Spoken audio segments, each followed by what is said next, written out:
Je m'appelle Gérard Aïvo, je suis maître de conférence agrégé à la faculté de droit et de sciences politiques de l'université Abomey Calavi.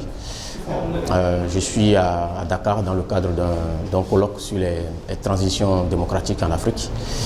Et donc je suis sollicité également par l'université Cheikh Anta Diop pour pouvoir participer au doctoral, aux séances de soutenance de thèses blanches qui permettent aux doctorants de pouvoir s'essayer à la soutenance avant de pouvoir entrer dans le vif du sujet lors de leur soutenance effective.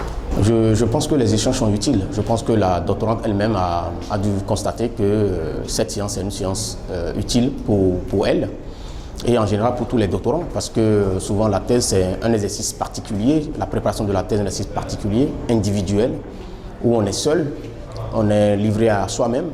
On doit faire des recherches soi-même, on doit écrire des choses et les soumettre à son directeur de thèse. Donc souvent, il n'y a pas toujours une prise en charge comme on le note dans la formation en licence. Il n'y a pas une prise en charge continue, une sorte d'encadrement serré.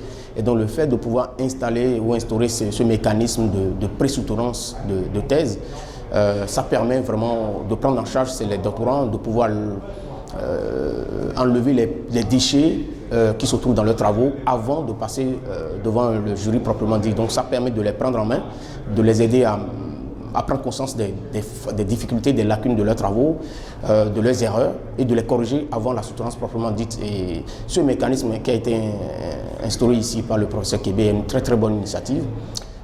Initiative que nous avons également prise à l'université Abomey Calavi au Bénin, qui permet également aux doctorants là-bas de pouvoir être pris en charge avant leur soutenance de thèse et leur éviter les erreurs qui sont souvent fatales lors de la soutenance de thèse. Donc les échanges sont riches et instructifs pour la doctorante, je trouve. Y a-t-il des orientations spécifiques que vous avez eu à donner à oui, il y a des orientations qu'on a eu à donner à la doctorante, notamment par rapport à la structuration de son plan, mais également par rapport à sa présentation orale.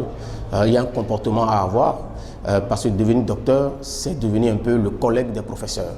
Et pour devenir collègue des professeurs, on ne veut pas que n'importe qui devienne collègue des professeurs, on veut que vous maîtrisiez les codes, vous maîtrisez la méthodologie, vous maîtrisez un peu les techniques juridiques avant de pouvoir vous asseoir un peu à la table des collègues.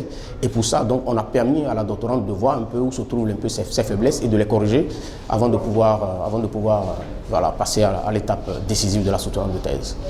Donc les échanges étaient très riches et instructifs pour la doctorante.